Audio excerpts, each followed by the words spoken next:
Bonjour, bienvenue dans cette série d'ateliers consacrée à la création des personnages. Alors des personnages marquants en littérature, il y en a énormément. Que ça soit Le Petit Prince, Madame Bovary, Dracula, Roméo et Juliette, Anna Karénine, le Père Ubu, vous en avez sans doute d'autres en tête, je ne vais pas tous les énumérer. Et ces personnages, on s'en souvient parce que, avec le phénomène de l'identification, le lecteur a un rapport particulier aux personnages des ouvrages qu'il lit. Ils agissent, ces personnages, comme des aimants ou comme des repoussoirs, selon les cas.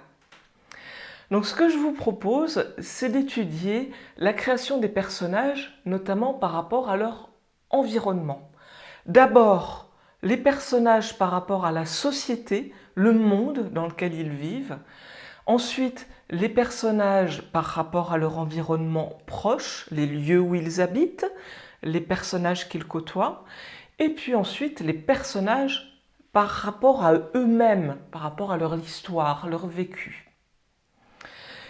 Pour vous accompagner et vous inspirer dans ces exercices de création des personnages, je vais vous lire des extraits de plusieurs livres, notamment Autoportrait au radiateur de Christian Bobin. Je vais également vous lire des extraits de Autre rivage, qui est l'autobiographie de Vladimir Nabokov. Nous allons ensuite rester dans les auteurs russes avec la fantaisie, la farce de Nikolaï Gogol, Les âmes mortes. Et enfin, avec une lettre d'Anton Tchekhov adressée à son frère, qui est répertoriée dans ce recueil Au bonheur des listes. Mais avant de commencer le premier exercice, je vous propose d'abord quelques recommandations qui vont vous permettre de profiter pleinement de cette série d'ateliers. Pour bien profiter des ateliers d'écriture, j'ai 5 recommandations à vous faire. La première, bien sûr, c'est de vous installer d'abord dans un endroit calme, où vous ne serez pas dérangé, que ce soit pour regarder la vidéo de l'atelier et ensuite pour écrire. La deuxième recommandation, justement, c'est d'écrire juste après avoir vu la vidéo. Comme ça, vous serez encore imprégné du texte que je vous aurai lu. Troisième recommandation, fixez-vous une durée d'écriture. La durée d'écriture idéale varie selon les personnes.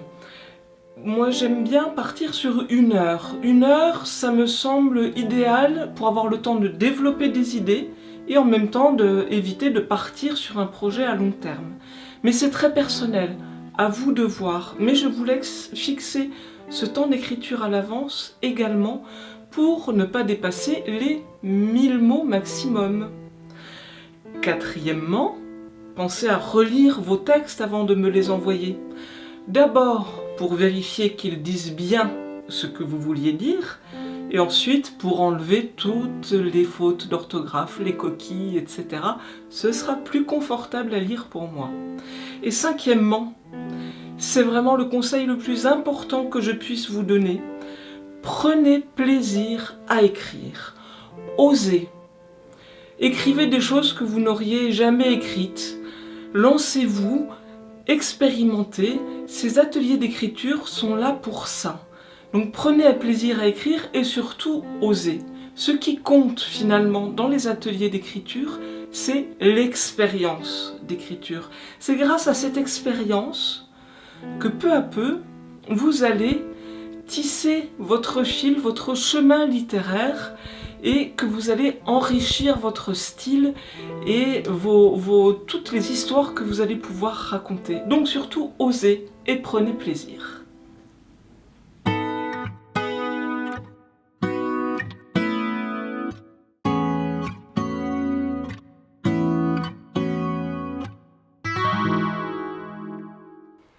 Bien, pour créer un personnage, il faut que vous fassiez connaissance avec lui.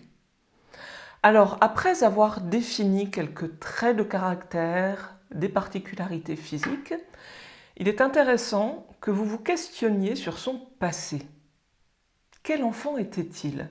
Était-il timide? Quelles étaient ses relations avec ses parents? À quel âge a-t-il quitté le domicile familial? Bref, pour vous inspirer dans cet exercice, je vais vous lire un très court extrait du livre de Christian Bobin, Autoportrait au radiateur. Ce matin, devant le miroir au-dessus du lavabo, quelqu'un des années 90, me ressemblant de loin, en se rasant s'est écorché le menton. La douleur, fine, a ressuscité quelqu'un d'autre qui s'égratignait coudes et genoux sur la terre des écoles dans les années 50. C'est avec celui-là, qui me ressemblait beaucoup plus, que je suis sortie de la salle de bain et que j'ai continué ma journée. L'autre, je l'ai abandonné à sa toilette, en cage, dans le miroir.